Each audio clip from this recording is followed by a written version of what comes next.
morning, everybody. It's Thursday, and I bet some of you are probably wondering, what does that title mean? It's kind of weird. Why would I be talking about azaleas on a Thursday? And I'm just curious if anyone has figured it out. See, let me see. You know what? I'll tell you what. When I play the intro, during the intro, I'd like you to see if you know why I put the word azaleas in the title. Think about what we do on Thursdays, and why would I put azaleas in the title? Because that's kind of weird, right? Why would I be thinking? Of course, it is springtime. I don't know I don't even know when azaleas bloom. I don't have any azaleas. I have tulips and daffodils and things like that, but they're not coming up yet. But it's March and it's warmed up. I'm happy about that. But why azaleas? Think about it. Play the intro.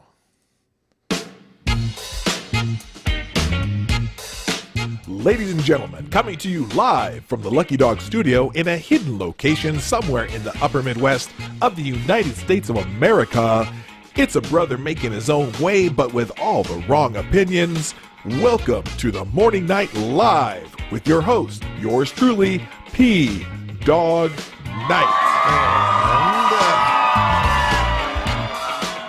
Stop the music. Good morning, everybody. Welcome to the Morning Night Live. I'm your host, Marty, also known as PDawg Knight on the internet. And happy Thursday, March 4th, 2021. It's FTG Thursday. And I'm sure maybe someone would understand why I would have put azaleas in the title. Now, okay, it's really an obscure reason and probably one that you might not even know, because I think it might just be around here. So, when you're trying not to swear and you got to think of words to use that might have to do with holes of bass inverted minus the B, sometimes you just choose words that can be interpreted that way, or maybe if you say them without speaking and someone reads your lips, they might think you're saying holes of bass inverted without the B. So if you ever hear me use the word azaleas, because, watch. Does it look like that? Huh? Can you see it? So anyway, azaleas is another way of saying holes of bass inverted minus the B, because everyone all the people on FTG Thursday are azaleas, or holes of bass inverted minus the B. Got it? So I don't know why I did that. Also, I just couldn't think of a catchy title, and I figured all these people are assholes. So, holes of bass inverted minus the B. So anyway, it keeps me, it keeps me on par with Google and Alphabet and YouTube and everything. But although I think I've already said it, so I let the cat out of the bag so far. But because if you say it too early in the stream, you get sometimes you get the little yellow $sign when they kind of limit your ability to take Google money, which I don't really take that much Google money anyway. And speaking of which, the Morning Night Live is sponsored by you, the viewers of the Morning Night Live. Please hit the like button if you like what we do during the show, and also share the stream, comment on the stream, and you can be a sponsor of the show by doing YouTube Super Chats and or Streamlab proclamations, I will call them, and I will read your Super Chats or Streamlab proclamations during the show, as you know. Now, let's say good morning, everybody, before I get into the azaleas of the week, also known as FTG Thursday. Somnambule Nation got their name in the chat really early. I'll give you a bell, but the first person in the chat that came in after the show started was, I believe it was Scotty Dubs, but Thomas Cleaver and Becca Farley were also in early, and both had to leave. Let's see. Good morning. Have to lurk from the courthouse today. Oh, Becca, why are you in the courthouse today? Or is that where you work? You know what? I'm not even sure. I don't know what you do, Becca. Hopefully you're in the courthouse because that's where you make your living and not something a little more dubious. Anyway, good morning to all of you three. Also, good morning to Selecta Boy. Yeah, boy. Good morning, SpamBot22. Getting here early. Nice to see you. Good morning, Justin Anderson with the P-Dawg. I'm just trying to read it phonetically. Also, good morning, Cultist4. Let's see. Advocatus Diablo, the Devil's Advocate. Good morning, Hig. Nice to see you. Is Florida man a species of Neanderthal? Asking for a friend. Well, you know, Hig, now that you and Cindy have taken up at least your permanent part of your residence in Florida, you are. Wait a minute, hang on, let me try this. You are Florida man. Right? Anyway, good morning, Jonathan Peterson. Good morning. Oh, Somnambule, you're still here. Okay, well, I gave you the bell, and okay, good. All right, also good morning to Green Badger Outdoors. Good morning, Aaron Meredith, Legit Low Talker, Anna Lynn, Zablu.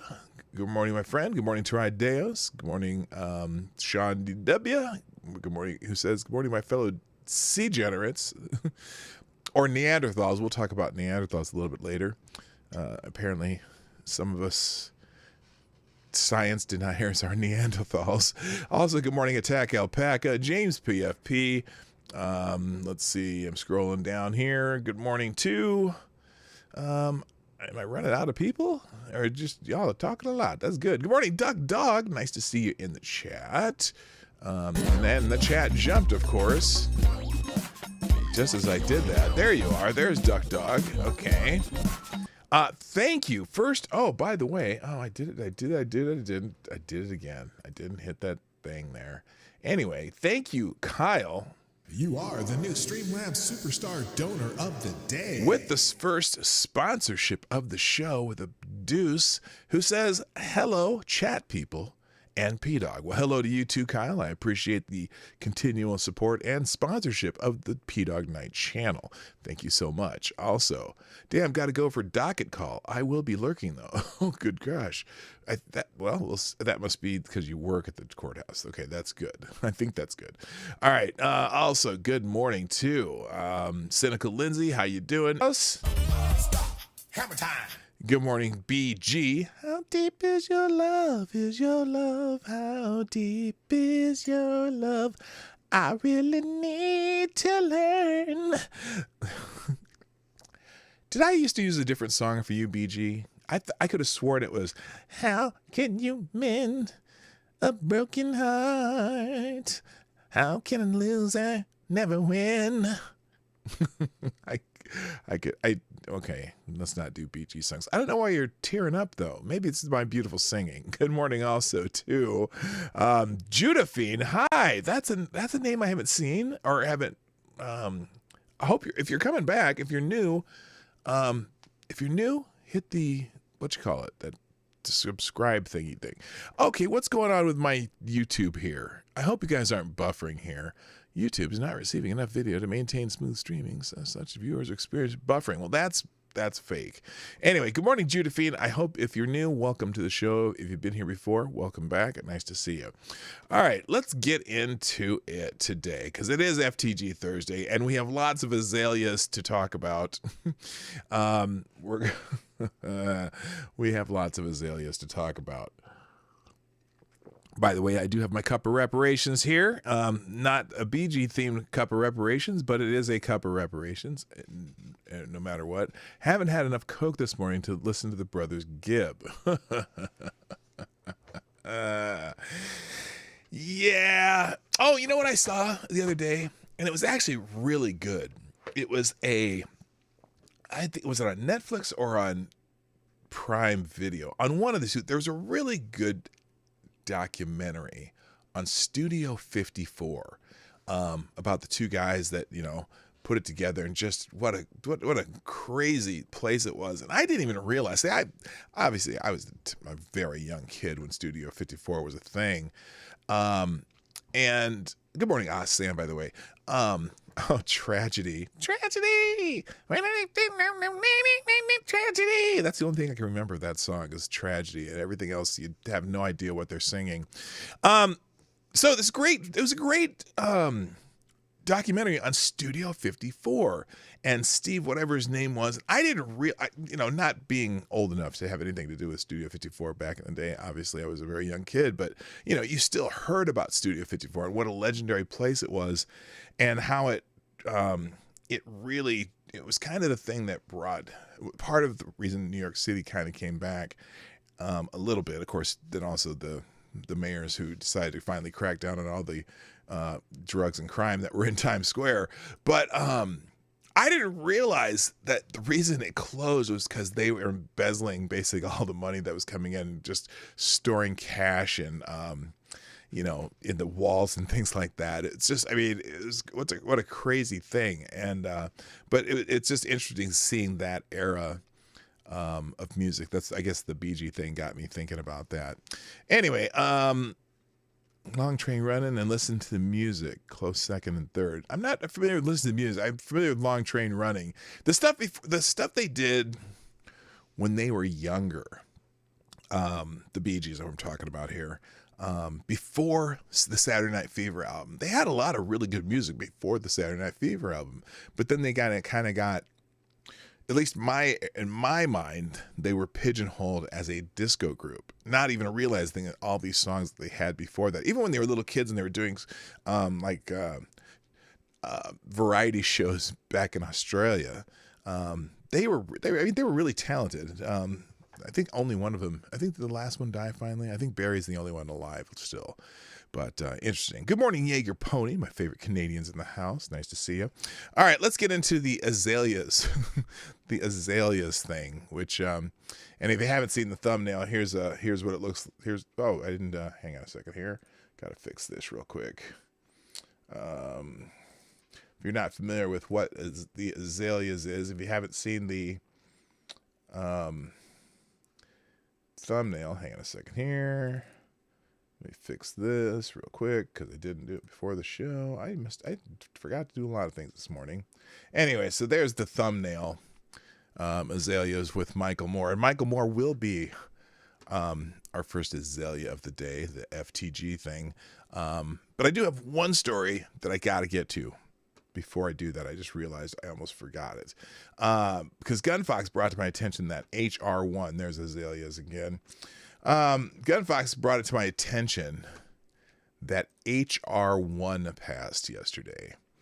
And let's see, let me find where is the one where, what's her name? I'm going to bring this over here. Hang on. HR1 passed. And it's supposed to be an election integrity bill, but in reality, it guts election integrity and free speech in some ways, according to Tyler Neal at PJ Media. The bill passed, let's see, on Wednesday evening, the House of Representatives passed H.R. 1, called, ironically enough, the For the People Act, which federalizes state election law and undermines key safeguards such as voter ID. Now, interesting enough, this may not pass constitutional muster because, HR1 is the install corruption into the voting act. It may not pass constitutional muster because the Constitution says the elections are done within the states. But anyway, the bill passed 220 to 210, with every Republican voting against it and 2 not voting, and every Democrat but 1 voting for it.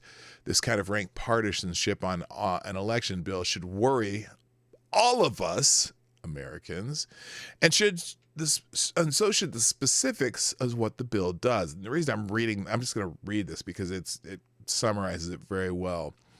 H.R. 1 requires states to allow any eligible voter to vote by mail in federal elections, a practice that is inherently less secure than in-person voting. In fact, some prominent Democrats and leftists were saying how it's less secure before this last election.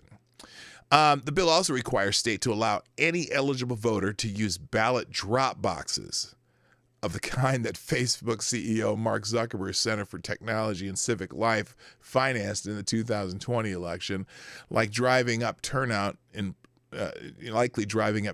blue areas. H.R. 1 also mandates the state accept ballots that arrive in the mail up to 10 days after Election Day, so long as they had been postmarked on or before Election Day, echoing a controversial practice in Pennsylvania in 2020. The bill creates a nationwide automatic voter registration program, which would likely result in double registrations and the registration of non-citizens. In fact, H.R. 1 explicitly exempts from prosecution people who are not eligible to vote in elections for federal office, but were automatically registered to vote. So basically, they basically, in many states where you allow foreigners, non-residents, non-legal residents to get driver's license, it would also automatically register them to vote. Or it basically, if you have an address, it registers you to vote. I don't know how this works, but it's definitely a bullshit bill. Anyway, in fact, H.R. 1 explicitly, it exempts people. Yeah, it exempts from prosecution people who are not eligible to vote in elections. So they're going to vote. They're going to register everyone to vote, and even if you're not eligible to vote, and then they are not going to prosecute you if you end up being registered to vote. It also allows felons who have completed their incarcerations to vote. Now, some states allow that, some states do not. I personally think if you paid your debt to society and you've settled up on any outstanding issues, as you know, once you've completed incarceration, I don't have any problem with allowing ex-felons to vote. People who've completely finished whatever their sentence and or fines and or whatever. I have no problem with that, but some states don't allow that. H.R. 1 also includes a new program for providing public financing of federal elections, matching small dollar donations 6 to 1. The match would kick in for each grassroots contribution to a candidate up to $200. A $200 donation to a House candidate would garner a $1,200 match in public funds for a total contribution of $1,400, for example. And then Omar could pay it to her husband. Anyway, the bill would reduce the number of members in the Federal Election Commission from 6 to 5. Okay, Democrats argue this will allow the commission to avoid deadlock and do its job. Deadlock means something loses. Anyway, the Republicans warned this would make the FEC a partisan weapon. You know, it's funny, too, because you realize, Democrats, if this passes and then you make it, 3 to 2, partisan weapon, it can always be changed back when you're not in power. Supreme Court justices, anybody? The bill would also require politically active organizations, including 401c3 nonprofits, to disclose donors who give $10,000 or more, expand the definition of election-related communication, and reduce the influence of independent expenditure-only super PACs. Such campaign finance regulations would limit Americans' ability to band together to advocate political causes they believe in. The other part of that too, it would, as if Republicans are the only one who use super PACs. The Democrats probably have way more influential outside money coming in than the Republicans by far. While Democrats railing against dark money has convinced Americans there's something inherently sleazy about groups of Americans spending money to advocate for causes they believe in, Americans do not lose their right to free speech when they enter the political arena. The mandated disclosure of an organization's donors, in particular, undercuts this fundamental right. It is beyond debate that the freedom to engage in association for the advancement of beliefs and ideas is an inseparable act of the liberty assured by the Due Process Clause of the 14th Amendment, the Supreme Court wrote in the landmark NAACP versus Alabama, 1958. The state of Alabama had ordered the NAACP to hand over a list of its members during the era of segregation when the Ku Klux Klan held tremendous power in the state. The Supreme Court defended the NAACP from this government harassment. Tonight, the House of Representatives voted in favor of a bill that tramples on the free speech and free association rights of American citizens, Alliance Defending Freedom Senior Counsel Zach Pruitt said after the bill passed. Throughout its nearly 800 pages of complex and convoluted text, H.R. 1 imposes unworkable and invasive regulations on the ability of individual Americans and groups of citizens to discuss vital policy issues with elected officials or the public and exercise constitutionally protected freedoms.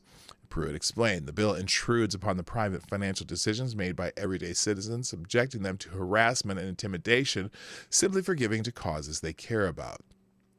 Despite being called the For the People Act, it is anything but that, as the U.S. Supreme Court has made clear that the people lose when government is the one deciding which ideas should prevail. We hope the Senate will see through this facade and reject this misleading and deeply flawed bill, he continues. So the other thing, now at some point too, there's something in this bill, they were trying to make it so that they were going to change the voting age to 16 years old. And dark money isn't causes America believe in. Dark money is buying a politician. Well, in a way, now they're talking about groups that do issue advertising. So, for the example, in the NAACP in 1958, or maybe a group that's anti-abortion being able to do ads against abortion, things like that. But what they're trying to do is they want to see who's giving big money to these organizations, and I don't know. It's they want a chilling effect on donors. Yes.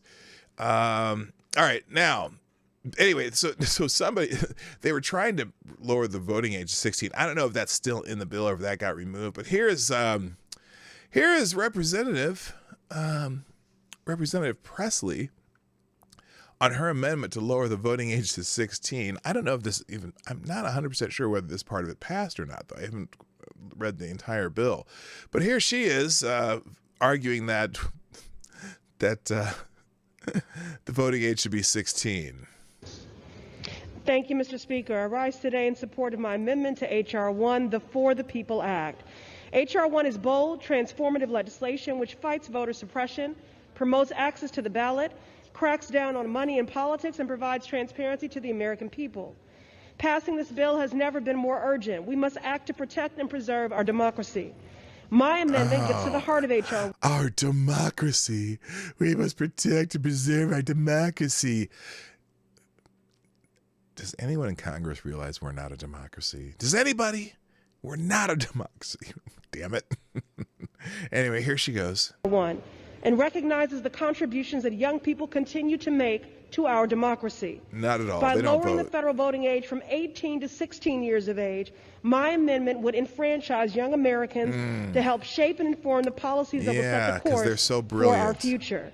From police violence to immigration reform to climate change to the future of work and minimum wage. I disagree. Our young people are organizing, mobilizing, and calling us to action. Not that They're young. at the forefront of social movements. They're stupid. And have more than earned inclusion in Okay, our they're democracy. not stupid, but they don't need to be voting. Mr. Speaker, 16 and 17-year-olds, constituents of mine, are supporting their families. Are they? They are working not for enrichment or to build a resume, but because they have no choice. They are attending school full-time and taking care of loved ones in the midst of the COVID crisis. Young people are contributing both to the labor force and their local economies by paying taxes, and yet they are deprived of the opportunity to exercise their right to vote. Some have questioned the maturity of our youth.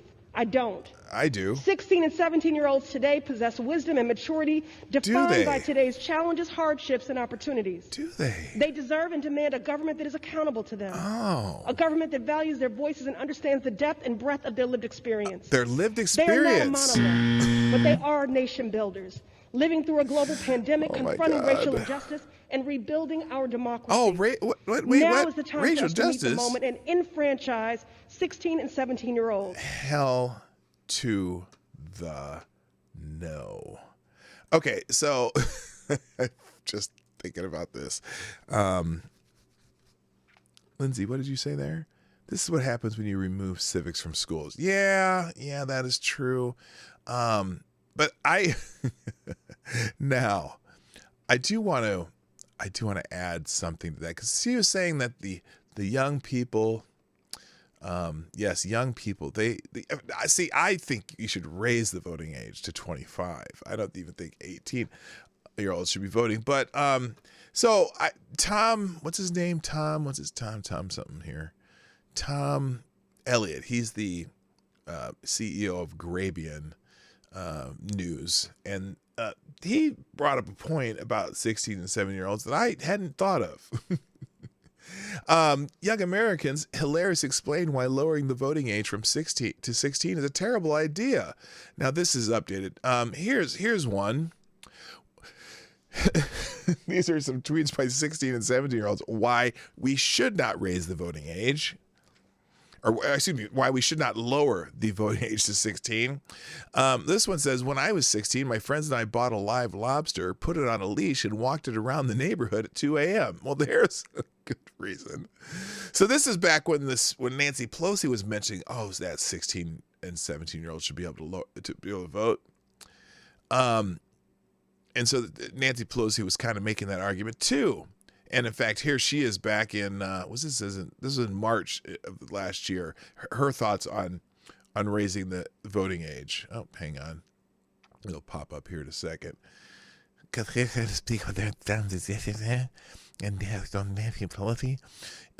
she is. In regards to the freedom of speech issue, and as far as 16-year-olds voting, where do you see that going into the future? Well, I disagree with the ACLU on this. In terms of legislation, we couldn't be prouder than H.R. 1. This is about the same bill that they've been having since March. Big, dark, special interest money in politics and empowering small that goes donors. Mostly to it's Democrats. About ending voter suppression. It's about making redistricting fair. It's really a source of joy and hope to so many people in the country. It's a source of joy and hope to so many people in the country. But anyway. Personally, I'm not speaking for my caucus. I myself have always been for lowering the voting age to 16.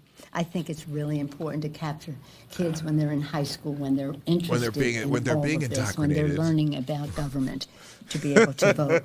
That is not necessary. In other words, some of the priorities in this bill are about transparency and openness and accessibility and the rest. That's a subject of debate, but my view is that I would welcome that. But I've been in that position for a long time. Okay, so she would welcome that. Okay, good to know. Okay. By the way, here's your homework assignment. If you know a 16 or 17-year-old, I'll even give them one question. See how many can answer. And I bet less than half could. Have them explain the Bill of Rights to you and see if they know what you're talking about. Because she's talking about how they're civically minded and yada, yada, yada. Well, back to this thing. When I was 16, I sucked a drinking glass to my face for 10 minutes and gave my lower face a giant hickey that took 3 weeks to heal. Yes, I want that 16-year-old to be voting. Let's fix this because I pulled it off the screen by accident. Here's another one. Let's see. Okay, that just, hang on a second. When I was 16-year-old, okay, that doesn't it. When I was 16, I dropped a mixtape called Box of Biscuits. Okay. When I was 16, I almost got hit by 2 cars because I wasn't paying attention. We should not lower the age. Sincerely, a 17-year-old. Here's one. It's already 16 here in Brazil. See how well it's going? I don't know what that means.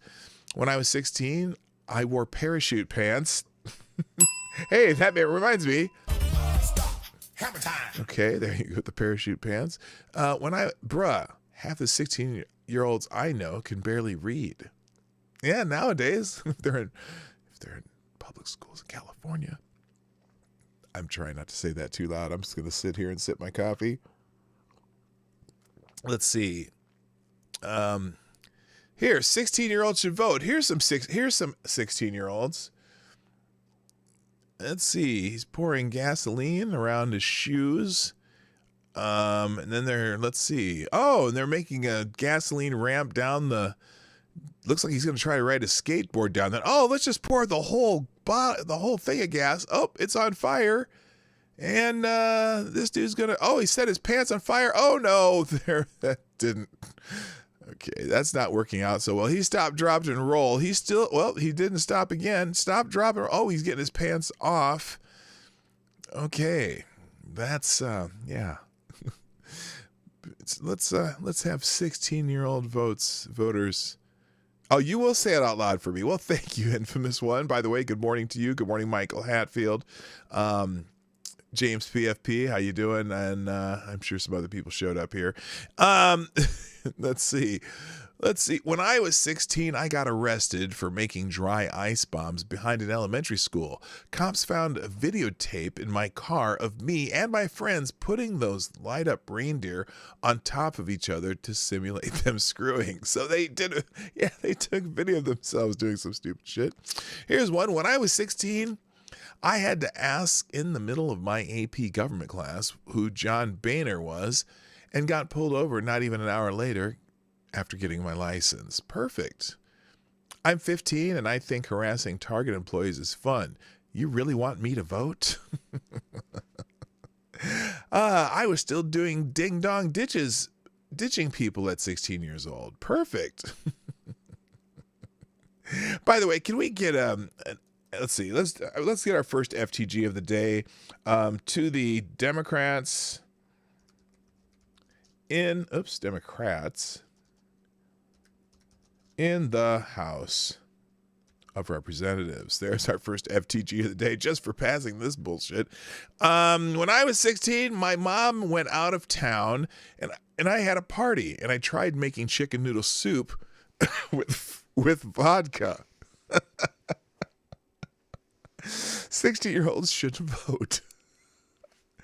And while we're at it, how about FTG Ayanna Presley? And while we're at it, FTG Malig Nancy Pelosi. There we go. Let's see. When I was 16, I pierced my own belly button with a thumbtack, and I was genuinely surprised when it got infected. Okay. When I was 16, I thought double space meant you had two spaces between the words instead of just one. When I was 16, I went to some creepy guy's house in the worst part of town with my friends to get our belly buttons pierced, and thought it was fine because he used to work at a piercing place. It got infected, and later we found out he was fired from the place for sucking at his job. Oh, Kyle has one. When I was 16, I thought anarchy was a good idea. 16-year-olds should never be allowed to vote. Again, your brain doesn't even develop till you're about 25 for most people. Doesn't finish your logic and reasoning part of your brain doesn't work. That's why so many, especially in young males with the testosterone, where you do really, really stupid stuff. But girls too. Let's see. At 16, I seriously thought I was going to marry the boy I was in a relationship with.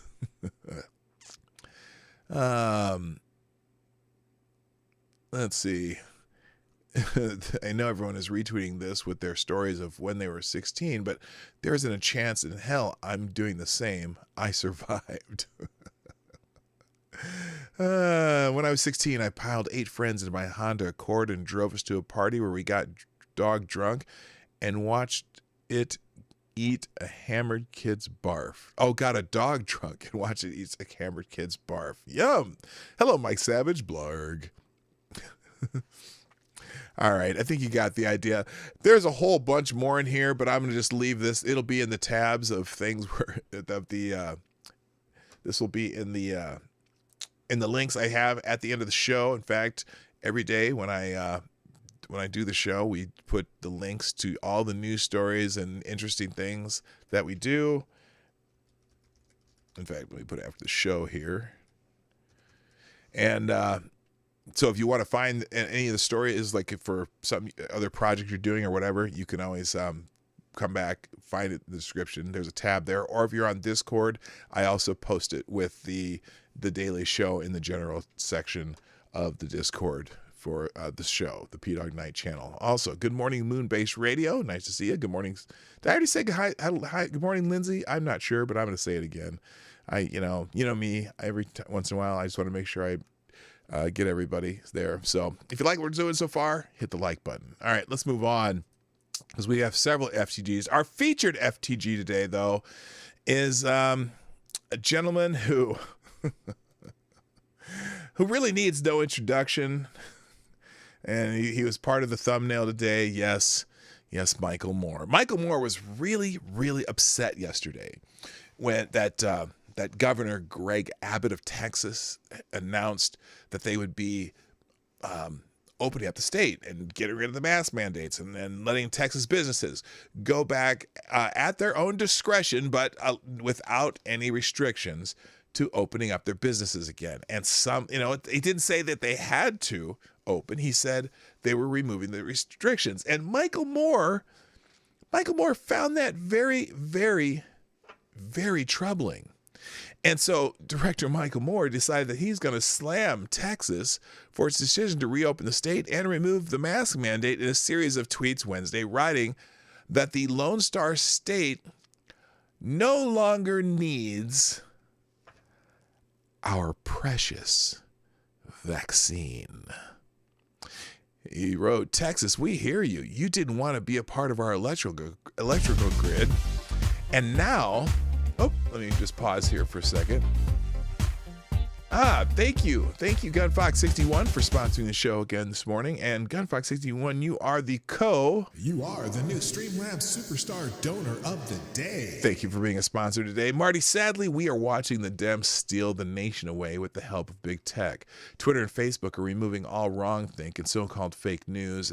With this bill, they can now change any election to have those that they want win. Yeah, I really hope, oh my gosh, this is not a spending bill. Although watch, they're going to find a way to make this a spending bill and since here's the thing, Manchin and Sinema will never pass to get rid of the filibuster. So that's good. This bill ain't going to make it through the Senate. It's just not. There's too much crap in it. Just straight up crap. It's a terrible bill. So hopefully they're not going to try to treat this as a spending bill. Now, you never know with the way the Supreme Court works, but because the only spending item in here would be matching funds for elections. And so you just hope that they don't, screw around and find a way to push this terrible, terrible bill through. Also, it seems that a lot of it is unconstitutional. And for example, one of the reasons the 16 and 17-year-old part, the reason that isn't in the bill now is because they would have to amend the Constitution for that. And I don't think you're going to get the Constitution amended to make that happen. But anyway, so thank you, GunFox61, for sponsoring this show. Remember, you can sponsor the show with SuperChats and with Streamlabs. What did I call it? I forgot what I called them. I had a new name for the Streamlabs SuperChats that sounded so official and so grandiose. But we like Streamlabs in this place. All right, back to Michael Moore. So he writes, Texas, we hear you. You didn't want to be a part of our electrical grid. Now you've removed your mask mandate and are allowing large crowds to gather We hear you. COVID is a hoax. So don't, oh gosh, YouTube, I'm quoting Michael Moore. So you don't need our precious vaccine. We'll send it to people who are saving lives by wearing masks. Okay, first of all, nobody's saving lives by wearing masks. Okay, I can't call him fat. Because I'm fat. Because I'm fat, you know it. Good morning, ASEAN. I always have a song, don't I? Good morning, ASEAN. Good morning, furry kitten. Nice to see you. Nap time interrupted by my rewind time. I don't know what that means. Anyway, so and then later he got ratioed to hell on that one. And then he wrote later, well, he was ratioed by a slew of responses calling his remarks insensitive. Yes, we must and will find a way to vaccinate the poor people and people of color in Texas. To Texans who say, hey, it's not me, it's the governor. Well, then impeach or remove him. We're tired of this. Don't mess with Texas. Happy to oblige. I don't know, whatever. Go to hell. The tweets came after Governor Abbott announced late Tuesday that it was time to reopen Texas 100%. I wonder if did they even put these tweets in here? I don't think they did. But anyway, after Texas opened up and said they're going to get rid of the mask mandate, while flyover states like North Dakota and Montana and Iowa have also lifted mask orders in recent weeks, Texas is the largest and most populous state to do away with the mandate. The move has drawn fierce criticism, including from the director of the Centers for Disease Control and Prevention, Dr. Rochelle Walensky. Don't care. I think we at the CDC have been very clear that now is not the time to release all restrictions, Walensky said. Well, you know what? You're not the boss of Texas. Oh my God, people are just so weird.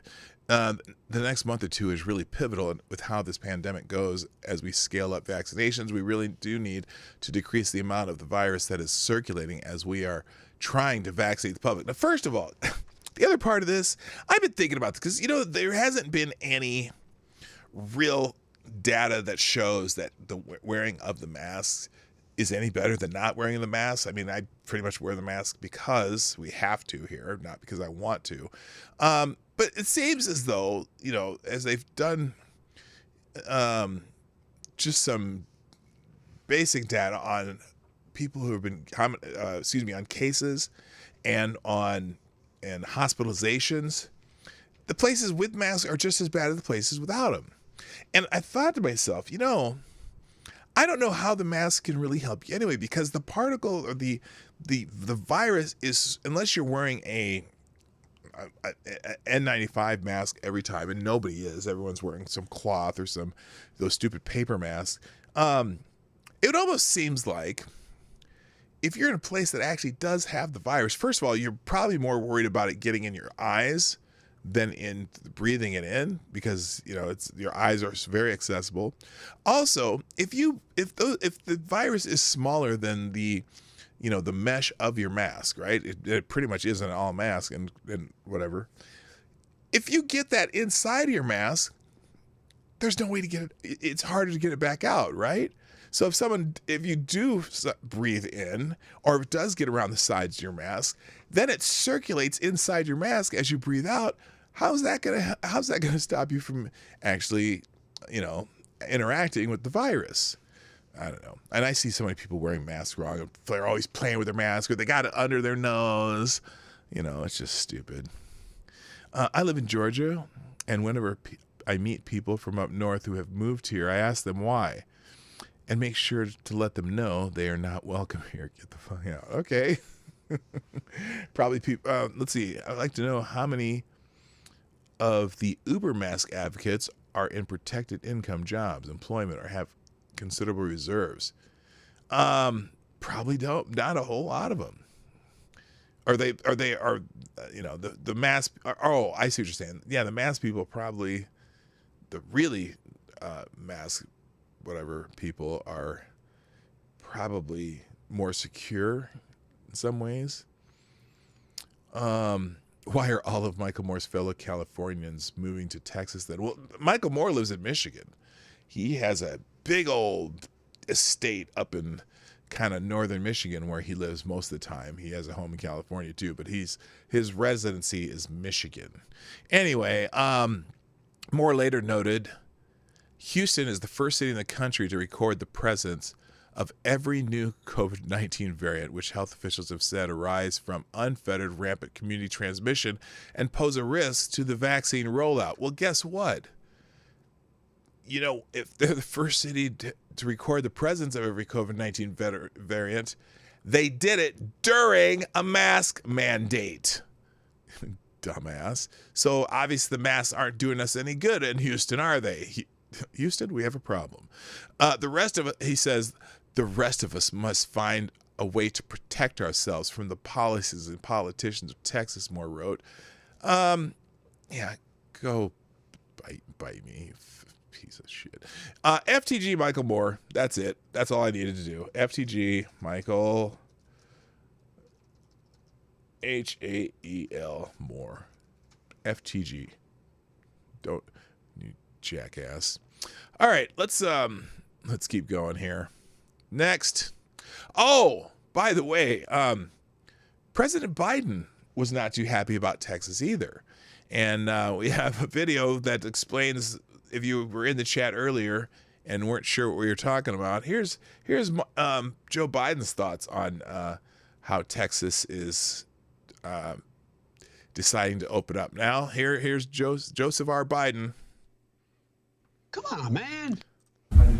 Message to Texas and Mississippi. Texas and Mississippi. Texas, I think it's a big mistake.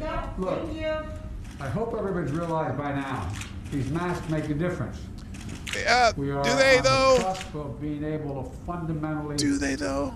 change the nature of this disease. What the hell is that? What is that? What is that head behind Joe Biden? What's that supposed to be? Is that supposed to be Bobby Kennedy? It kind of looks like Bobby Kennedy. I can't really tell. That is weird. Hello, Random American. Nice to have you back. Good morning, Aaron Meredith. What's up? Tennessee never had a mask mandate. How is Tennessee doing? Okay, we'll ask this. Let's finish with Joe Biden here. Because of the way in which we're able to get vaccines in people's arms. Wait a minute. Wait, whoa. Is he taking credit for this? Listen to this.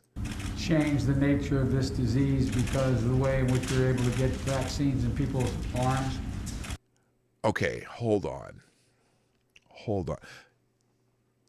The way we have been able to get vaccines into people's arms, have we even gotten to the point where the distribution has anything to do with the Biden administration yet? I don't know, because I know they already were doing 1.6 million a day by the time he got into office. And oh my gosh, what significantly changed about the distribution from the time he got into office until today?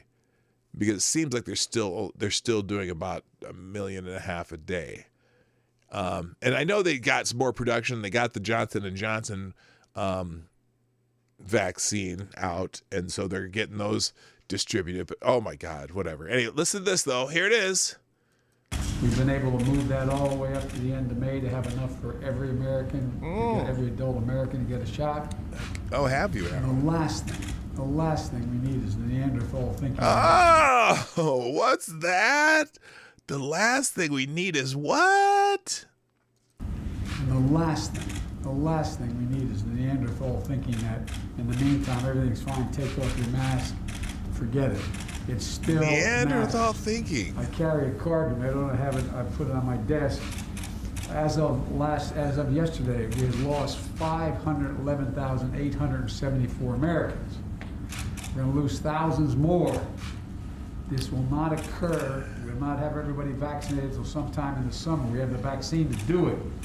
Getting a shot in someone's arm and getting a second shot.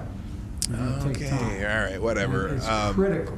So, if you disagree with Biden, you're a Neanderthal.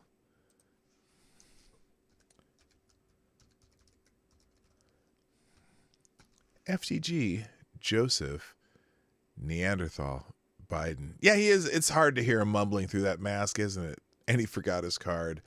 Yeah, FTG Joe, sorry. Critical that they follow the science. The science. Wash Science.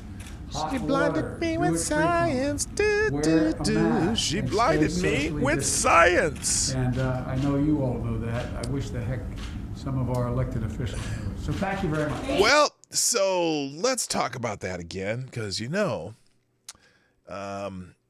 Joe, the science seems to have been changing constantly changing. The science is constantly changing because it just does. And I think science is somewhat related to data. And so far, the data doesn't necessarily support your assertion about the masks.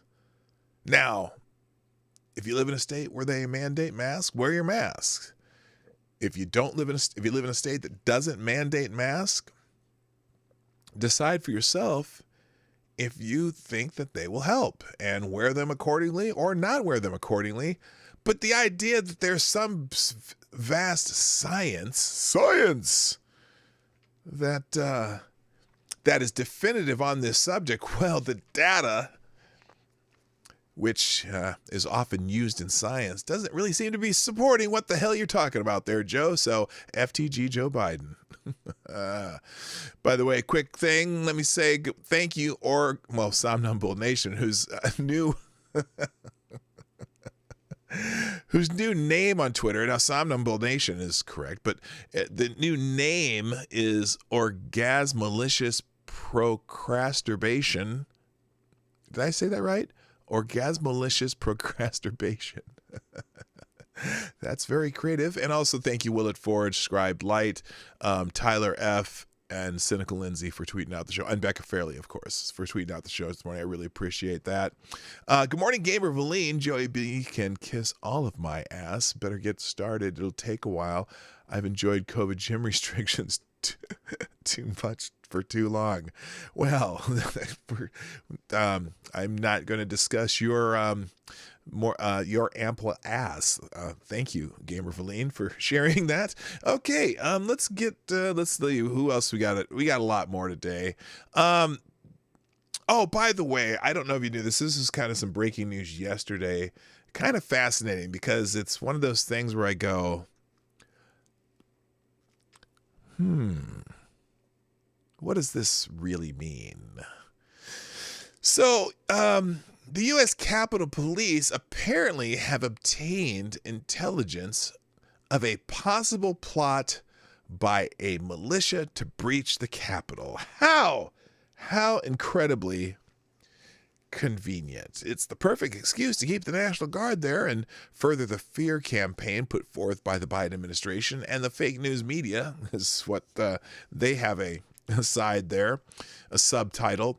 The U.S. Capitol Police have increased security because they obtained intelligence with a supposed credible threat against Capitol Hill. The attack is reportedly going to happen on March 4th, which is the original presidential inauguration day. Good morning, Shaitan's Advocate, who says, did you see the genetic study that proved COVID resistance comes from Neanderthal genetics?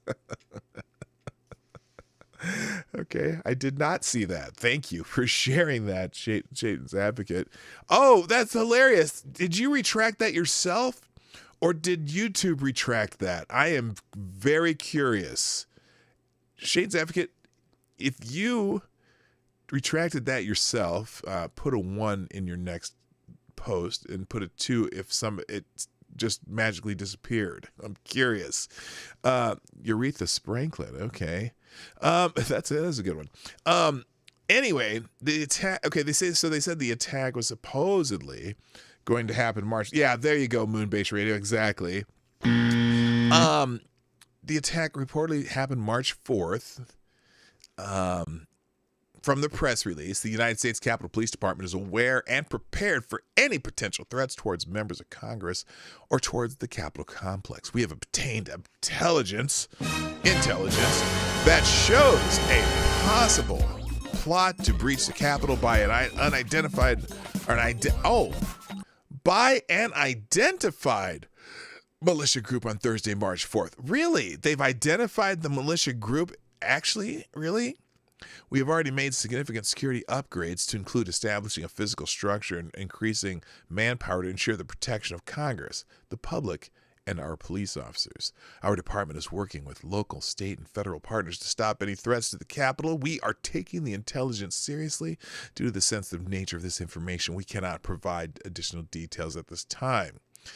Thank you, Gamer Valine, for the sponsoring the show today. Who says it's all good. It's a roundabout way of saying I got fatter, and it was delicious the whole time. I didn't read that correctly, and it kind of came off a little creepy on my part, and I apologize if you caught that. Then I realized it's a roundabout way, and I thought you were talking about it's round.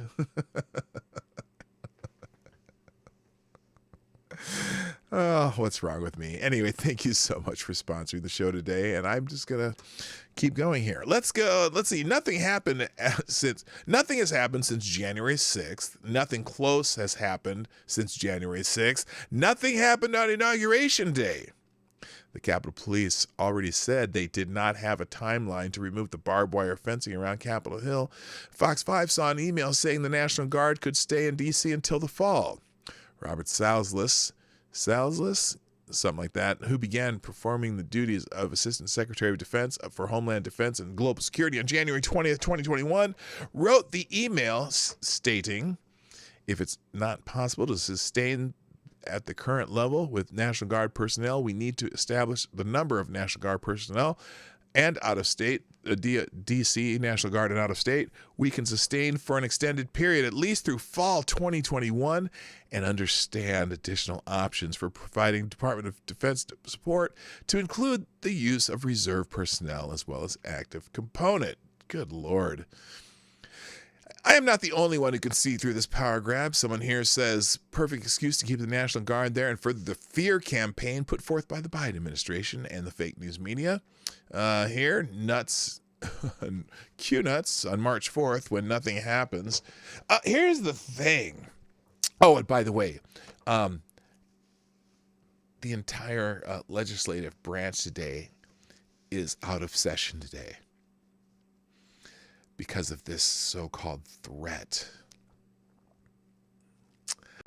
Here someone says, narrator, there was in fact no threat. This was done to set a pretext for unchecked force and intimidate the public into submission. Right. Someone here, do I dare say they have to justify having the National Guard and razor wire fence present because they don't seem to have a reason to have it there. Hello, Thomas Cleaver. Welcome back. Any excuse to maintain a military presence on the street of D.C., the message of the Dems is that they have seized control of government and all opposition, real or imagined, will be thwarted. Yeah, that's the one that I tend to believe here. Earthquake in New Zealand. Oh, my goodness. That's not good. It's because she won't let people travel around, and you have to have the normal foot traffic vibrations in New Zealand. Otherwise, the earth decides to vibrate itself. I don't know what that meant. Talk to your president or prime minister, whatever they have down there. Bailed off to higher ground as soon as the shaking stopped. Wow. Be safe down there, my friend. Be safe down there in New Zealand. All right, moving on. What's the next one here? Oh, yeah. And then Americans see through the Democrats' new war on terror rhetoric. So this is more reason to FTG for Queen Nancy. In the wake of the Capitol riot on January 6th, Democrats who looked the other way then when Black Lives Matter and Antifa thugs. Okay, let me try and read this with proper enunciation. In the wake of the Capitol riot on January 6th, Democrats who looked the other way when Black Lives Matter and Antifa thugs wreaked havoc in American cities over the summer suddenly got religion on the threat of political violence. Democrats have drafted legislation to combat domestic terrorism. Nancy Pelosi has called for a 9/11 style report on the Capitol riot. Former CIA Director John Brennan compared conservatives and libertarians to Iraqi insurgents. Oh my God. And Biden's Department of Homeland Security issued a domestic terror alert warning of objections to government authority. Yes, because, you know, all those people on the left are just love themselves some government authority. Oh, the supposed anarchists who want to control your lives. Anyway, Democrats are working overtime to define Trump, conservatives, and the Republican Party as a domestic terror threat while ignoring the hellish riots of last summer. Americans can see right through this rhetoric, however. According to a new Harvard-Harris poll, most Americans say Democrats are using the Capitol riot as an excuse to silence political voices on the right. Oh, you think? Do you think, okay, the question, do you think the Capitol riots are being used as an excuse to silence political voices on the right, or is the reaction to them a legitimate response to the violence? Well, hey, answer that poll question in my chat if you want to. Most respondents, 59%, said the Capitol riot is being used to silence conservative voices, while 41% said the reaction was a legitimate response. Pollsters also asked the broader question: do you think that the events at the U.S. Capitol are being used by politicians to suppress legitimate political movements, or do you think there is no such thing or no such suppression of legitimate movements? Most respondents, 64%, said politicians are using the Capitol riot to suppress legitimate political movements, while only 36% said there is no suppression. Americans also said they found the violence of the Black Lives Matter and Antifa riots over the summer, which destroyed Black lives, Black livelihoods, and Black monuments in the name of fighting institutional racism, more concerning than the Capitol riot. Yeah, $2 billion worth. Which did you find more concerning? The violence that occurred on American cities over the summer of 2020, or the incident at the U.S. Capitol on January 6th, pollsters asked. Most Americans, 55%, said they found the violence in American cities more concerning, with a sizable portion, 45%, said they found the Capitol riots more worrisome. When it comes to justice being served, America said they were far more confident that the Capitol rioters will be found and prosecuted to the fullest extent of the law than they were about the prosecution of rioters over the summer. Well, they let all the rioters over the summer go. They're not even asking for them to come to court. So, of course, they're going to more likely to prosecute the insurrectionists. Nearly two-thirds, 65% of respondents said they think authorities will find and fully prosecute the Capitol rioters, while only 48% said they think authorities are searching for and fully prosecuting the Black Lives Matter Antifa rioters. A slight majority of respondents, 52%, said that the perpetrators of violence in America's cities over the summer are not being looked for and prosecuted to the full extent of the law. We already know that. We've watched district attorney or state's attorney or whatever they call it in your state over and over drop charges. So that's a no duh. Let's see. So anyway, and then most of it's just more. Oh, good gosh. I can't remember which part I missed here. Then let's see.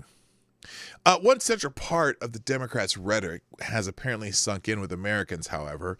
Most respondents, 54%, agreed with the statement that the people who entered the U.S. Capitol on January 6th were attempting an armed insurrection. Now, that is incredible to me. 46% that these rioters were engaged in a protest that turned violent. Oh.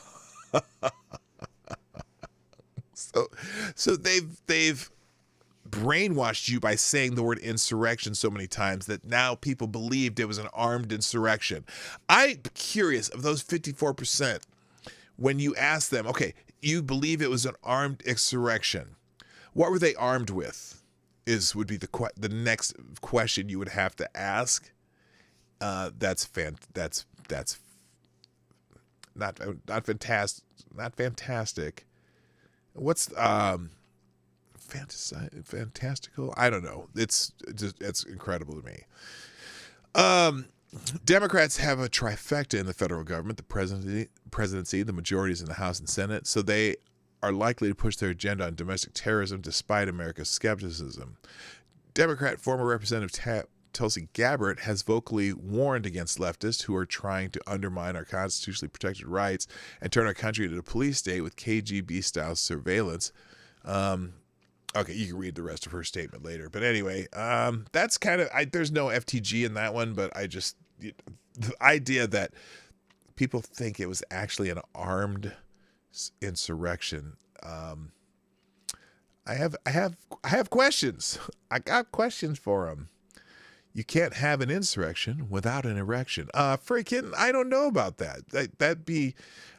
I don't know if that would be an armed insurrection or. I don't know what else to call that. I can't even think of something witty to say. But anyway, most had 2 arms. I believe that is your traditional, in your species. Okay. Yeah, I suppose. All right, let's move on because it's 5 after the hour and I got to get through all these. I'm going to come back to this later. But remember we were talking about how Bill and Melinda Gates was the only named funder of this program. Let's just do this now. So this is, remember we talked the other day about the math program that Bill and Melinda Gates are the only listed funders of, which attempts to rid mathematics classrooms of white supremacist culture. Well, here, let's just go through this thread. Hello, Tony Topanga. How you doing? Well, congratulations on waking up for the show, too. I greatly appreciate it. Also, good morning. Why are you so angry? Now, I'm not asking that to Tony, but Topanga. That is someone's name in the chat. So let's go through this thread about we talked about how Bill and Melinda Gates was funding this taking the making math less racist. So this is a good thread that kind of gives you a summary of it. Beyond bonkers, beyond parody, this math program, fully funded partially by Bill and Melinda Gates, attempts to rid mathematics classrooms of white supremacist culture. You're fucking a white male! You might ask, how does white supremacy show up in math classrooms? Now, I would think Asian supremacy would show up in math classrooms, but that is a stereotype. Good question. Here's the answer. First, teachers have to accept that white supremacy infiltrates math classrooms pervasively. How, Sway? How? And that this is detrimental to Black, Latinx, oh my God, Latino and Latina, or just Latino when you're thinking general, and multilingual students. Really? I'm going to bet you that most of the multilingual students, particularly if their language is from an Eastern dialect of the world, so to speak, probably not a big problem. Anyway, among other sins, white supremacy culture in math emphasizes right answers. No, we're not making that up. Oh my God, you mean you need to have the right answer in a math class? God, that's racist. That's racist! Where does white supremacy culture infiltrate the math classroom? It shows up when expectations are not met, because this creates a meritocracy in the classroom, which is white supremacist. That's racist!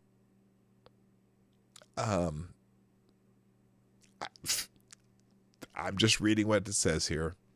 It shows up when students are tracked, because this suggests that adults know what is right for students, which is, of course, white supremacist.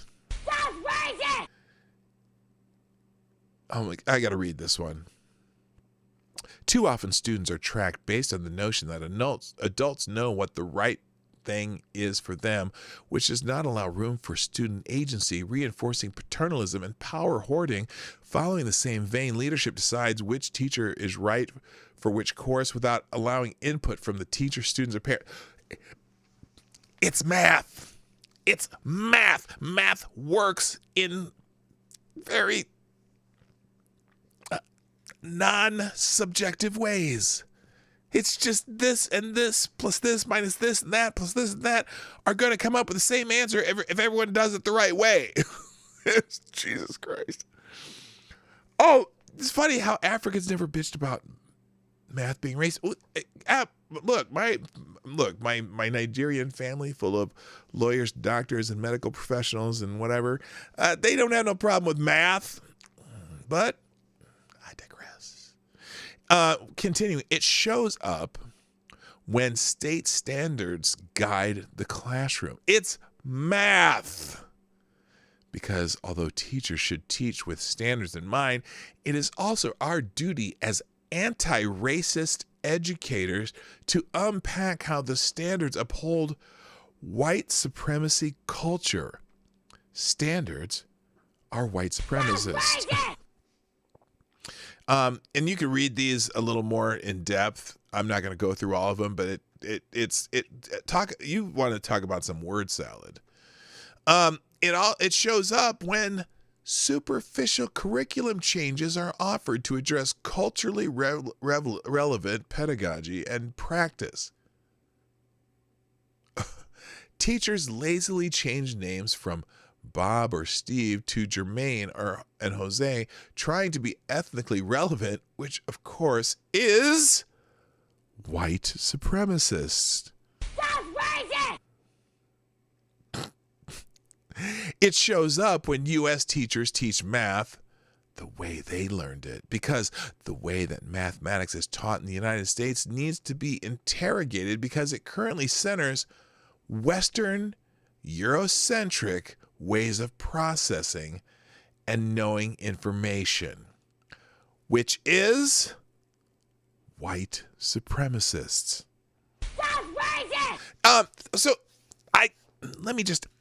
I have a quick question just for this particular item.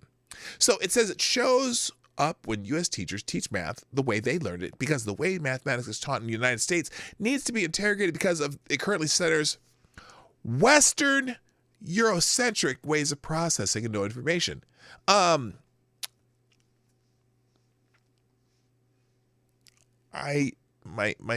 main thought here is aren't black and brown people in the United States, born in and raised in the United States, aren't they Western?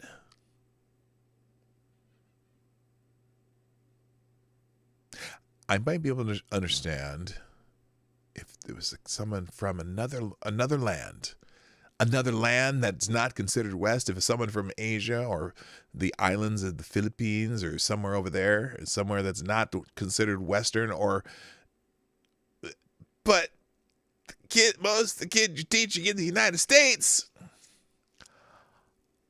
are Western. So it doesn't matter if you happen to have darker skin, you're still Western. And Western Eurocentric ways of processing and knowing information. That's because you're Western. Head hurts. FTG, Bill and Melinda Gates, by the way, for being the sole named funder of this holy hell. It shows up when math is taught linearly because the forced construct of linear teaching reinforces objectivity, which of course is white supremacists. By the way, my very Black and Native American heritage mother with whom I grew up with, I was adopted, and I was adopted by a black family, and my mother who is my mom, I should say, not my mother, my mom in Omaha that I grew up with, black woman whose grandmother was Native American, so she's quarter Native American. You know what she did for a living before she became a guidance director at a high school? She was a math teacher. She taught math and calculus and all that stuff because she majored in math in college. After she quit being pre-med, she switched to math and ended up being a high school math teacher in the Omaha Public Schools for many years until she decided to go into counseling. Math teacher. Yep, black woman math teacher. But that's white supremacist. That's racist! Number 9, it shows up when grading practices are focused on a lack of knowledge, because grades are traditionally indicative of what students can't do rather than what they can do, reinforcing perfectionism, which is, you got it, white supremacists. That's racist!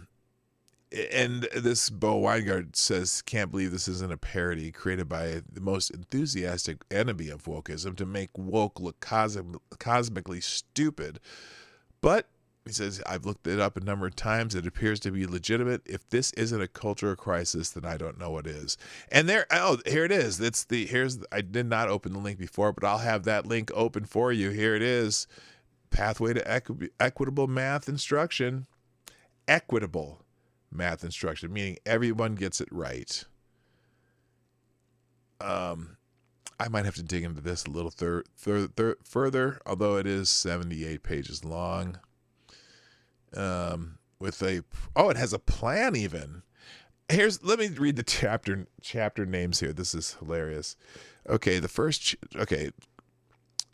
of all, the letter to reader, deconstructing racism in mathematics instruction, dismantling white supremacy in math classrooms, characteristics of anti-racist math educators.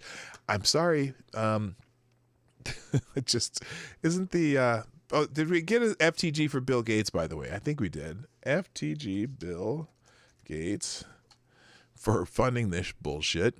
So shifting towards anti-racist math education, that's the preview. Before the school year, what are my expectations for the year? September, who are my students? October, what am I teaching? Wait a minute, why are you waiting until October to find out what am I teaching? November, how am I authentically including Black, Latin, X, and multilingual students? December, how did I learn math? January, how do I teach math? February, this is how they label the chapters, I guess. How do I track what students know? March, do I engage students in learning? April, how can I facilitate deeper understanding? May, how do I dismantle power structures in the classroom? And finally, what are my expectations for next year? You know, I went to a high school with, they had multiple very top students, and I know the top students in calculus were, there was like 4 black kids that were some of the top students in calculus, and one of them, in fact, now is a physics professor at a major university. This is insane. This is just typical of the low expectations, the bigotry of low expectations. This is the epitome of that, if you know what I'm talking about. All right, let me get back into where we at here. Do I have time? Yes, I do have time. Let's do a couple more FTGs, and then we're gonna get the hell out of here. Apparently, Elaine Chao, who is the wife of Mitch McConnell, and she was the transportation secretary in the Trump administration. Now, this article, probably because she's a Republican, they're making a big deal about this, but apparently the DOJ declined to take up a Chao ethics probe. And I'm more than happy to say FTG to Elaine Chao if this is all true.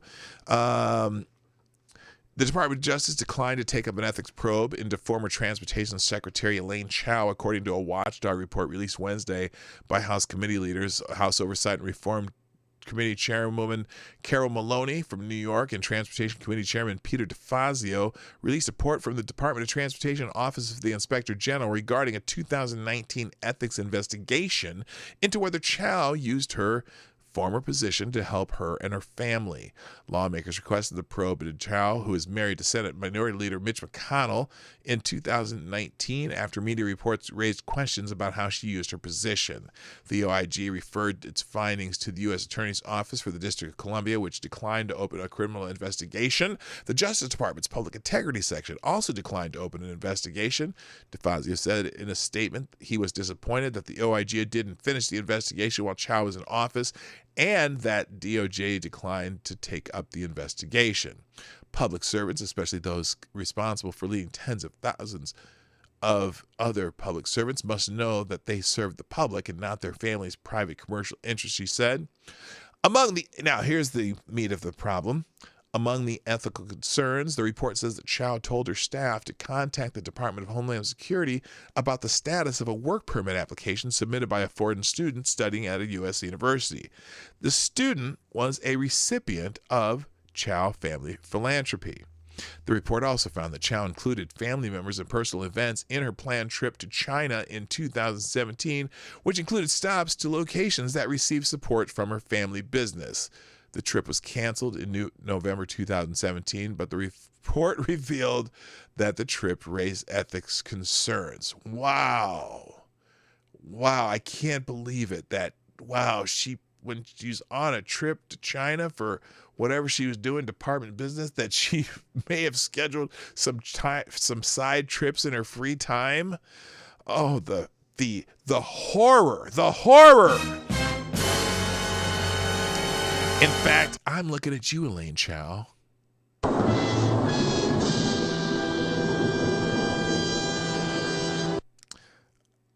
At least she didn't bring one of her kids along to close a deal on some Chinese investment stuff.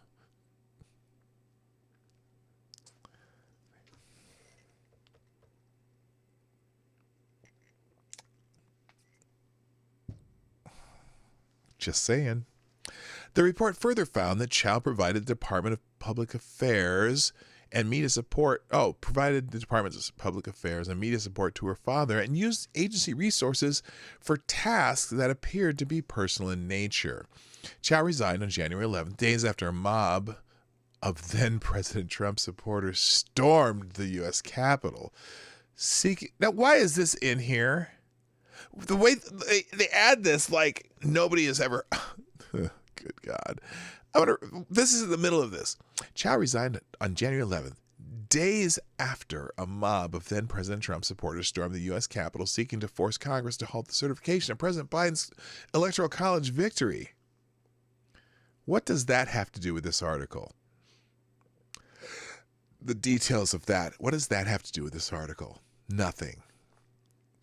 The DOT Inspector General report, in addition to documents we obtained, demonstrate that Secretary Chow used her official position and taxpayer resources for the benefit of herself and her family, Maloney said in a statement. Secretary Chow's flagrant abuse of her office provides further evidence that additional ethics and transparency reforms are necessary. You know, I just got to tell you, are they investigating why Hunter Biden was on a vice presidential flight in 2000, what year was that? 2012 or whatever it was. I'm just curious. And by the way, has Hunter Biden divested from those Chinese companies that he benefited from when his father was vice president? I don't know. I've heard, the latest thing I heard, that he hasn't. He still had invested interest in some things out of China. Anyway, all right, moving on. Let's see. What was this one? So you know how apparently Neera Tanden is out. I don't even remember what post she was up for, but she's out because she said some incendiary things in the past about some people, and finally Congress said, "Nah, we're not gonna. You ain't happening. You're not getting approved." So anyway, apparently another of Biden's nominees also attacked the GOP in some tweets, saying the Republicans are the party of ethnic cleansing. God. It's not just Neera Tanden. President Joe Biden's nominee for the top Pentagon post described Republicans as, quote, the party of ethnic cleansing, end quote, in a series of highly partisan Twitter posts aimed at GOP lawmakers over the past few years. Colin Kahl, nominated for Undersecretary of Defense for Policy, has already faced some resistance in the Senate from Senate Republicans due to his staunch advocacy of the Iran nuclear deal, opposition to Iran sanctions, and his alleged involvement in removing a statement affirming Jerusalem as Israel's capital from the 2012 Democratic Party platform. But the personal attacks against Republicans on his Twitter feed could fuel additional concerns from members ahead of his confirmation hearing on Thursday. Biden pulled his nominee for Office of Management and Budget Director, Neera Tanden, on Tuesday after controversy over her Twitter post attacking GOP lawmakers sank her nomination. Kahl's Twitter feed includes barbs at individual Republican senators as well as the party as a whole, which he described in 2017 as a, quote, clown show, end quote. Yeah, they kind of all, the whole Congress is a clown show to me. Anyway, here's the worst of the tweets, though. Oh, you can't see that, can you? Duh. Let me fix that. There we go. Here's the main one, though. The GOP used to pride itself as a party that put values front and center in U.S. foreign policy. Now they debase themselves at the altar of Trump. They are the party of ethnic cleansing. Yeesh. Anyway, if you want to hear some of the other bullshit he tweeted, it's in the article. Moving on. Beto O'Rourke said, Beto's not happy with the Texas governor either. Are any of these Democrats ever happy about anything? I don't know. But he says that officials in Texas, quote, literally want to sacrifice Texans in order to reopen. Literally. Yes, that word literally always pops out as being a little hyperbole-like. Former Texas Republican, by the way, why is Beto O'Rourke even a thing? I mean, he's like, they keep propping him up as if he were not a loser. And yet he's like, talk about whack-a-mole. What next? Former Democratic Texas Representative Beto O'Rourke said Wednesday that officials in his home state literally want to sacrifice the lives of citizens in order to reopen. Okay, just, you know what? I don't even need to read this. FTG Beto. Or say it. O'Rourke joined embassy. Here, let's listen to his just jackass. Lifting the coronavirus restrictions, Abbott's order will leave it to business owners to decide whether to require customers to wear masks inside their establishments. That comes after Abbott already started pushing state legislators for a law providing civil protections for companies against coronavirus-related lawsuits. And experts say loosening coronavirus restrictions may do little to help the state's uneven economic recovery as long as the threat of exposure to the virus persists. I mean, it sounds like it isn't going to work. First of all, the question is stupid. Okay, look. Experts say, oh, are we going to defer to the experts or people who are trying to just live their life? But anyway. On the science side, and there's a lot of skepticism within the business community in Texas that it isn't going to work on the economic side as well. So why is he doing it? They literally want to sacrifice the lives of our fellow Texans for, I don't know, for political gain, to satisfy certain powerful.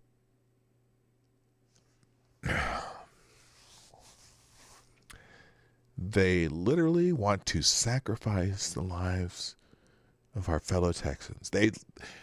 He just said that there's a public official who wants to kill people,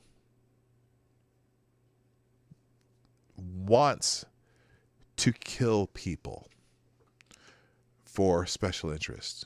Like, what special? You mean the people? people who'd go back to their jobs. I don't get it. But in any case, he's saying that the current Texas legislative, executive administration, their policies, they want to kill people, is what he just said. Interest within the state, and this isn't hyperbole. And it's not hyperbole.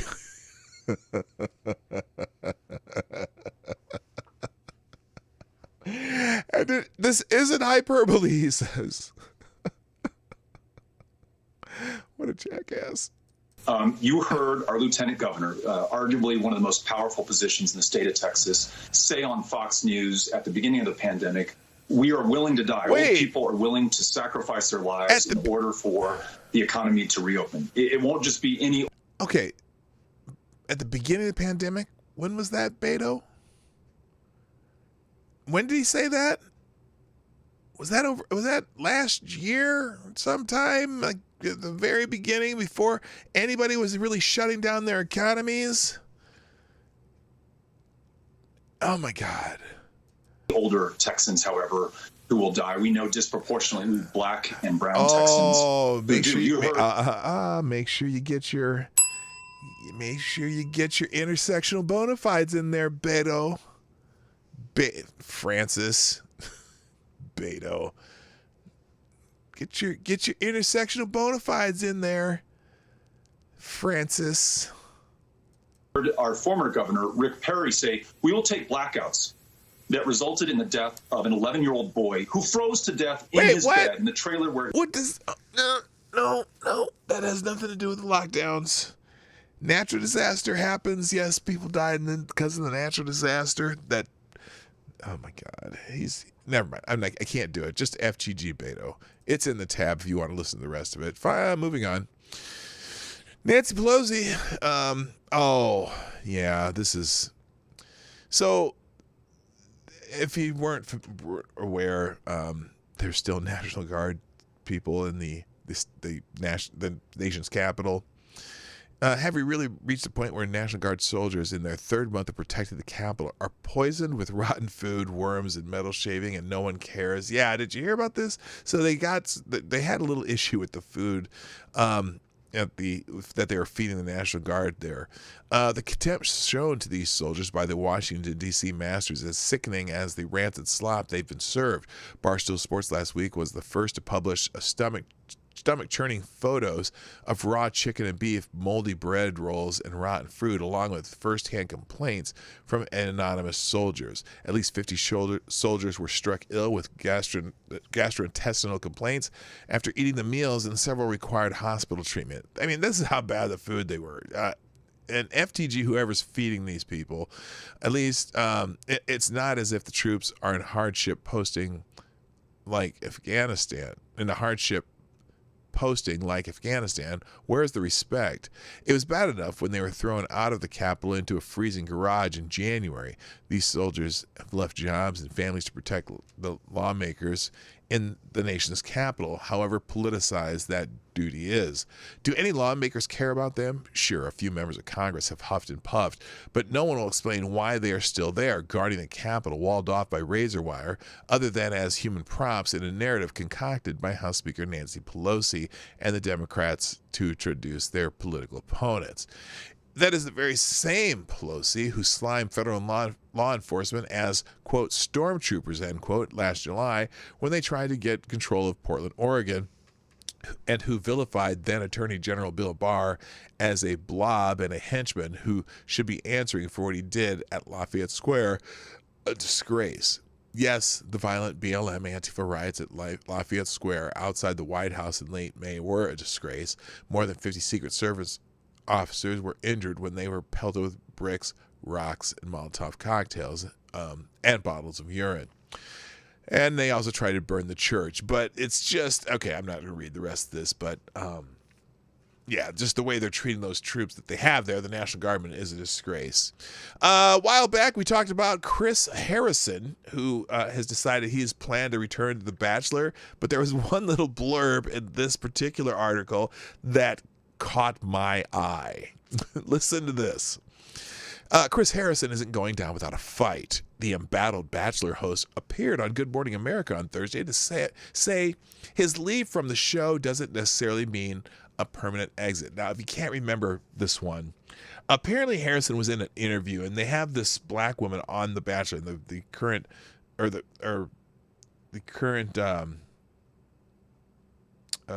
not black woman. They have this woman on The Bachelor, and the current Bachelor is a black man. Okay. And this like lovely looking white lady, which of course all the Bachelorettes or all the women on there are going to be really nice, attractive women, but they're multiracial cast this year with a black man being the Bachelor, right? And apparently this woman, when she was in college, went to a antebellum themed party meeting. So they got dressed up all fancy and old style antebellum gowns and with the hoop skirts and the fancy suits, looked like that, whatever, and so this apparently is problematic because the antebellum period also was the period when they had slavery, and anytime you do something like that, of course, that is yeah, it's that. So, but I don't know that they had servants and things serving them at this antebellum themed party, but it got to controversy. Chris Harrison was doing an interview with one of the former contestants who now works for Extra, I think, or one of those stupid Hollywood news type places, and he was they got to talking about this current contestant going to an antebellum party and how she's they're trying to have her kicked off the show and whatnot, and Chris kind of like didn't think it was that huge of a deal, that she went to a party when she was in college, and we just gotta not maybe give her a chance to explain what it was and what she did, but no, and that got him basically temporarily reassigned, so to speak. So now he's going to go back to the show. And so now we're at this point. He said, I plan to be back. I want to be back. He said, this interview is not the finish line. There is much more work to be done. Last month, Harrison stepped away from his duties on the dating show, competition show following a controversial interview with Rachel Lindsay. Now listen, Mason, in which he admittedly spoke, quote, in a manner that perpetuates racism. Boy, I'm using that button a lot today, aren't I? And he says, now I don't know. He says, I am an imperfect man. I made a mistake and I own that. He told co-anchor Michael Strahan on GMA. Oh, he said this to a black man. I believe that mistake doesn't reflect who I am or what I stand for. I am committed to the progress, not just for myself, but also the franchise. Well, ABC, which airs both The Bachelor and GMA, hasn't revealed whether Harrison's leave from the show will turn into something more, but he has been replaced by former NFL player Emmanuel Acho as host for the upcoming After the Final Rose special. On Good Morning America, Harrison also blasted Old South themed parties, which he first defended after Lindsay called out current contestant Rachel Kirkconnell for attending one in 2018. Quote, antebellum parties are not okay, he said. Past, present, future, knowing what that represents is unacceptable.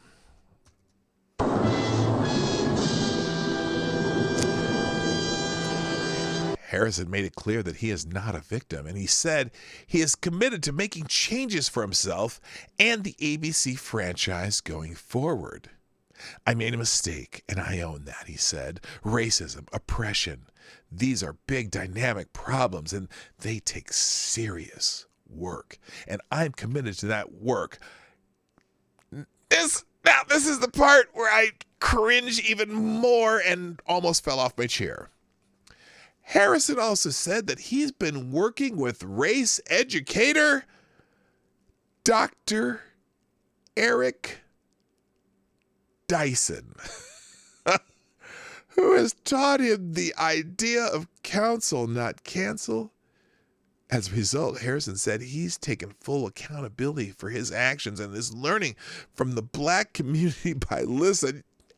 Michael Eric Dyson. Oh, Mr. Make word salad out of thin air. Oh my God. Oh my God. Following his interview, Shahan described this conversation with Harrison as a surface response. Oh, you are getting no charity from Michael Strahan, brah. You might as well just quit the show now. Oh my God. Anyway, so now I'm at a point where I say, FTG, Michael, how do you spell it? E-L, Harrison. Don't care. Holy shit. And yeah, Michael Eric Dyson. He's doing some great. Michael Eric Dyson is just going to tell him, you know what, you're a racist no matter what, and you're going to be a racist. And if the antebellum cerebrum of the cortex's never mind, ovulation. He's just, you know, that character on In Living Color, the guy, the prison philosopher guy. That's who Michael Eric Dyson sounds like. All right, and then a final couple FTGs, and it's a Florida man story just for Hig. If you're still listening in the background, Hig, this one is especially for you. This would be a Florida man story. Florida golfer drowns after looking for lost ball in pond, police say. Hermelio Jimenez, 74, was last seen looking for a golf ball at East Lake Woodlands Country Club in Oldsmar, the Pinellas County Sheriff's Office said. A Florida golfer was believed to have drowned Sunday morning after searching for his lost golf ball in a pond, authorities said. Hermelio Jimenez, 74, was playing golf with a friend at the East Lake Woodlands Country Club in Oldsmar, about 16 miles northwest of Tampa, according to the Pinellas County Sheriff's Office. At about 7:37 a.m., Jimenez teed off at hole number 3 and was last seen looking for his ball near the green, the office said. Deputies were called after Jimenez was reported missing. According to the sheriff's office, Jimenez's golf cart was parked on the cart path, and his putter was found lying on the ground near the water. After law enforcement officials and Oldsmar emergency personnel conducted a widespread search of the wooded area, deputy divers located the body of Jimenez submerged in the water near his putter. Jimenez was pronounced dead on the scene. The sheriff's office said the medical examiner's office would conduct an autopsy to determine the cause and manner of death, but his death did not appear to be suspicious at the time. He just really, really wanted that golf ball. I'm not going to FTG Mr. Jimenez, but, well, that's up to you if you'd like to, but, yeah, I don't know. He really wanted that golf ball, folks. I'm just saying. Did I finish everything? Oh, and then, by the way, did you know Dr. Fauci's, Dr. Fauci? Yeah, that Dr. Fauci. Do you know that his daughter is a software engineer at Twitter? Maybe that's why you can't say anything really bad about him anymore. Anyway, on that note, folks, it's time for me to go. I hope FTG Thursday was everything that you hoped it would be. I'd like to remind you, before you do anything, before you click away, because I haven't said that outro yet, hit the like button. It really helps, and I appreciate it when you do. I also appreciate all of you guys who participate in the chat and the sponsors of the show today, including This Is Kyle, Gunfox61, and Gamer Valine. Thank you so much for your sponsorship of the show. Remember, if you would like to be a sponsor of the Morning Night Live, because the show is sponsored by people like you, you could do that through Streamlabs or SuperChats during the show. Also, Streamlabs 24 hours a day, always available, and I'll read your messages the next day. Also, Cashapp and Venmo in the description down below if you prefer those options. And if you're here watching the replay, or even if not, if you didn't miss part of the show and watch it later, please put a comment in the comment section. I haven't checked yesterday's comments. I wanted to ask you, what was the question of the day yesterday? I have to think about that now. Well, my brain's not working that well, and plus I got to go. So, anyway, guys, thank you. I have a fantastic day. I will have the news tabs in the description about just a couple minutes here. right after the intro, and it'll also be on the Discord server. If you have joined there, you can find the news stories there. I gotta go. My name is Dawg Knight, and I'm out of here. Bye-bye. Have a great day. Hey, this is Dawg Knight, and thank you for watching today on the Dawg Knight Channel. If you have an observation or remark you'd like to make about this video or my channel, I absolutely welcome you to write it in the comments section down below. I really look forward to hearing from you. And before you go, if you like what you saw but you're not already subscribed, please make sure you hit the subscribe button and definitely click that bell that pops up afterward so you'll be notified when I post new videos or when we go live. I broadcast my live show, The Morning Night Live, Monday through Friday at 10 a.m. Eastern, 9 o'clock Central. A special thank you to all supporters of this channel who share our videos on social media and who make donations through the Streamlabs link, which is also in the description down below. Thanks again, and until next time, I'm Dawg Knight, and I'm out of here.